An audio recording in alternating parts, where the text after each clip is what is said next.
દેવાના દરિયામાં ડૂબ્યો દરિયાખેડૂ। માછીમારો બધે પૈસા જ નથી। ગીરવે મૂક્યું ઘર, ઘરેણાં અને મરણ મૂડી। વેપારીનો પણ આટલો કરજો ચડી ગયો, પછી બેંકનોય કરજો ચડી ગયો, દાગીનાય બેંકમાં પડ્યા। આત્મહત્યા જેવો એનો વિચાર આવે છે। ના ભાઈ ના, આવો વિચારતા પણ નહીં।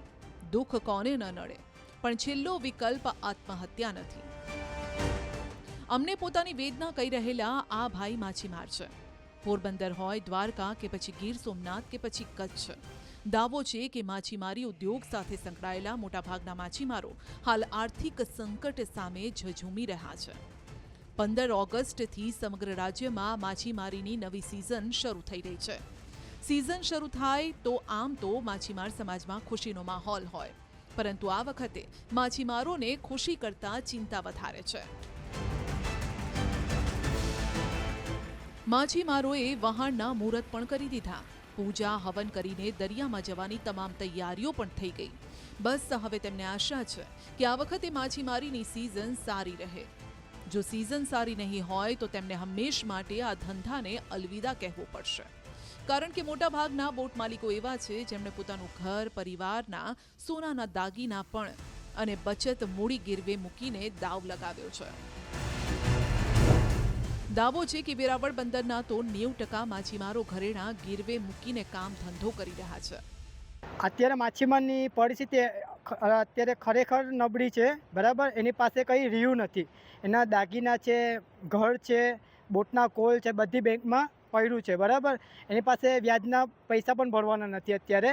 જો એનો ધંધો બરાબર વ્યવસ્થિત ચાલશે તો એનું ઘરનું ગુજરાન ચલાવી શકશે ને। એની પાસે પૈસા નહીં આવે તો પછી શું કરે છે, છેલ્લી શું કરે છે કે પછી આત્મહત્યા જેવો એનો વિચાર આવે છે। ઘણા સુસાઇડ કરીને મરી પણ ગયા છે। એવા ઘણા વેરાવળમાં કિસ્સા થયા બનેલા છે। પાછલા વર્ષો દરમિયાન સ્થાનિક અને આંતરરાષ્ટ્રીય સ્તરે માછીમાર ઉદ્યોગ મુશ્કેલીમાંથી પસાર થયો છે, ત્યારે નવી સિઝન માછીમારો માટે મુશ્કેલી વગર શરૂ થાય તેવું આ માછીમારો ઈચ્છે છે। પરંતુ જે પ્રકારે નવી સિઝન શરૂ થઈ છે તે મુજબ ધંધાનું ચિત્ર ધૂંધળું લાગી રહ્યું છે, કારણ કે પાછલા વર્ષોમાં પડેલા ફટકાથી સાગરખેડુ હજી ઊભો નથી થઈ શક્યો, અને એટલે જ આ વખતે માછીમારોએ ઘર અને સોનું બધું જ ગીરવે મૂકી દીધું। કોરોના પછી લગભગ એમ માનો ને કે છેલ્લા 4-5 વર્ષથી માછીમારોની હાલત એવી થઈ ગઈ છે કે પોતાના ઘરની અંદર ખાવાની કોઈ પરિસ્થિતિ અત્યારે એવી નથી કે પૂરતું પોતે ખાઈ શકે। પહેલાં કેવું હતું કે એની પાસે જે બચત હતી એ બચત મૂકીને બોટો ચાલુ કરી, પછી એમના ઘર ને એ બધું હતા એ ગીરવે મૂકીને ચાલુ કર્યું।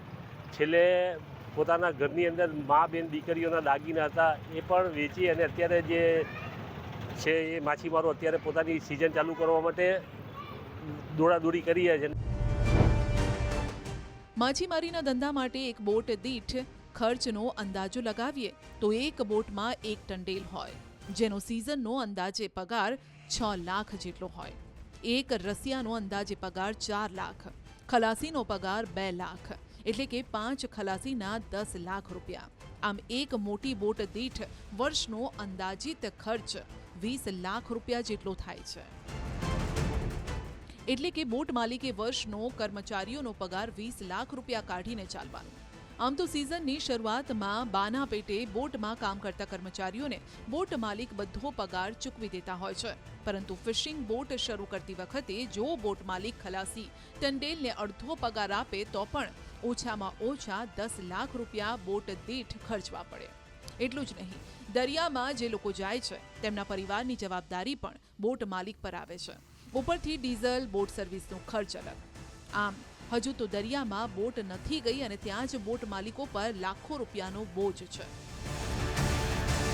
મારી ફિશિંગ બોટો ચલાવવી ખૂબ જ કઠિન છે। એના માટે મારી ફિશિંગ બોટ કદાચ ચાલુ કરી શકું તો કરી શકું, કારણ કે એક ફિશિંગ બોટ ચાલુ કરવા માટે મારે 10 લાખ રૂપિયાની જરૂર હોય તો 10 લાખ રૂપિયા હું ક્યાંથી મેળવું ને કેવી રીતે કરું? કારણ કે મારા ખોડ ઉપર જે કંઈ લોનો બોલતી હોય, બીજું ત્રીજું હોય, તો આ કર્જ હું નથી ચૂકવી શકતો તો મારો નવો વ્યવસાય છે એને નવેસરથી કેવી રીતે ચાલુ કરી શકું?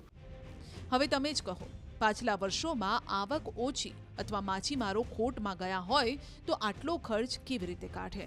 છતાં આ વર્ષે માછીમારોએ હિંમત કરીને મરણ મૂડી દાવ પર લગાવી છે। ઉદ્યોગ અને પોતાનો ધંધો ટકાવી રાખવા અંતિમ વખત દરિયો ખેડવાનું નક્કી કર્યું છે. માછીમારોનો દાવો છે કે જો આ સિઝન ફેલ તો સમજો ધંધો પણ ફેલ. આ સિઝનમાં પણ 50 થી 60% બોટો શરૂ ન થાય તેવી શક્યતા જોવા મળી રહી છે. કારણ કે આર્થિક જેઓની જે બોટ માલિકો માછીમારોની જે પરિસ્થિતિ કથળી છે, તેઓના જે આર્થિક જેઓની જે લોન છે, તેઓના દાગીના છે, તે સહિતના જે કરજા તેમની ઉપર જે મોટી સંખ્યામાં જોવા મળી રહી છે, ત્યારે આગામી સિઝનમાં પણ આ જ પરિસ્થિતિ જોવા મળે તેવી હાલ માછીમારોને ભીતિ જોવા મળી રહી છે. પોરબંદરના માછીમારોનો દાવો છે કે કેટલાક માછીમારોએ તો આ વખતે જ ધંધો બંધ કરી દીધો છે. કે જેને પોતાની 3 બોટું છે એમાંથી એક બોટે ચાલુ કરે એવી હાલત ન. એવા તો કેટલાય માછીમાર રખડે જ બિચારા. અત્યારે ફ્રૂટની રેકડીઓ કાઢે જ, કોઈ ખજૂરની રેકડી કાઢે જ. અત્યારે માણસો એવા હાલ થઈ ગયા માછીમારના.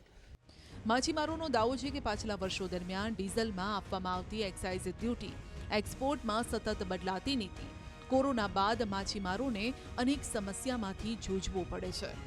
આરોપ છે કે કોરોના સમય પહેલા 60 રૂપિયા મળતું ડીઝલ આજે 100 રૂપિયાએ પહોંચ્યું છે, જે માછીમાર ઉદ્યોગની કમર તોડવા બરાબર છે. ઉપરાંત આંતરરાષ્ટ્રીય બજારમાં એક્સપોર્ટ થતી માછલીના યોગ્ય ભાવ પણ નથી મળતા. સરકાર એક્સાઇઝ ડ્યુટી ફ્રી રાખતી, જે માછીમારી કરવા માટે ડીઝલ ખરીદ કરે એને એક્સાઇઝ ફ્રી આપવામાં આવતી હતી, જે બંધ કરી દેવામાં આવી છે. એક્સાઇઝ ડ્યુટી ફરીથી અમને લોકોને માફ આપવામાં આવે એની અવારનવાર અમે રજૂઆત કરેલી છે.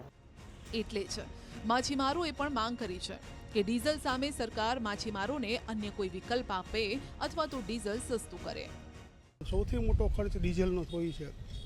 અત્યારે બાયો અને એલડીઓ ને આવી બધી પ્રોડક્ટો ગેરકાયદેસર રીતે વેચાઈ રહી છે, પણ સરકાર દ્વારા કોઈક એને લીગલાઇઝ કરે અને સહકારી મંડળીઓ જે છે અથવા જે કંઈ સેન્ટરો છે એમાં ડીઝલના વિકલ્પ તરીકે આ બાયોડીઝલ અથવા એલડીઓ જે છે, લાઇટ ઓલ ડીઝલ, આને વિકલ્પ તરીકે આપે તો એ ડીઝલ કરતાં, હાઈ સ્પીડ ડીઝલ છે એની કરતાં લગભગ 8, 10, 12 રૂપિયાનો ફેર છે. તો આ લોકોને અન્ય એક વસ્તુ નડી રહી છે ને એ છે આ વખતે છેલ્લી ઘડીએ લીધેલો ગુજરાત સરકારનો નિર્ણય.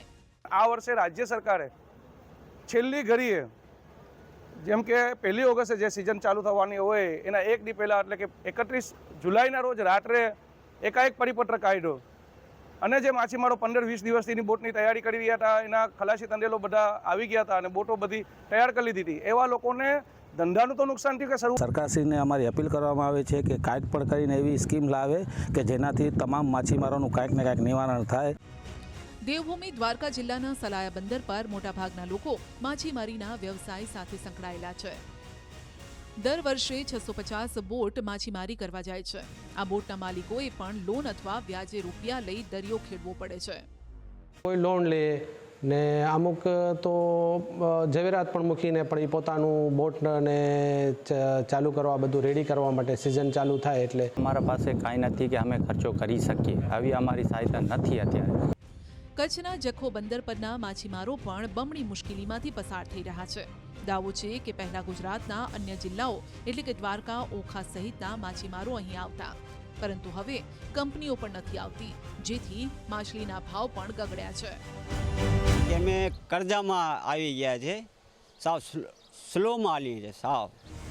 આ મહત્વનું છે કે રાજ્યમાં શરૂ થયેલી માછીમારીની સિઝનના કારણે ગુજરાતના માછીમારોને 15 દિવસ બાદ દરિયો ખેડવાનો મોકો મળશે, જેના કારણે 15 દિવસ પૂર્વે ગુજરાત સિવાયના અન્ય રાજ્યોના માછીમારો બોટ લઈને માછીમારી માટે નીકળી ચૂક્યા છે, જે નવી સિઝનનો પહેલો માલ દરિયામાંથી એકઠો કરી લેશે. આમ ગુજરાતના માછીમારોને પડ્યા પર પાટું જેવી સ્થિતિ સર્જાઈ છે.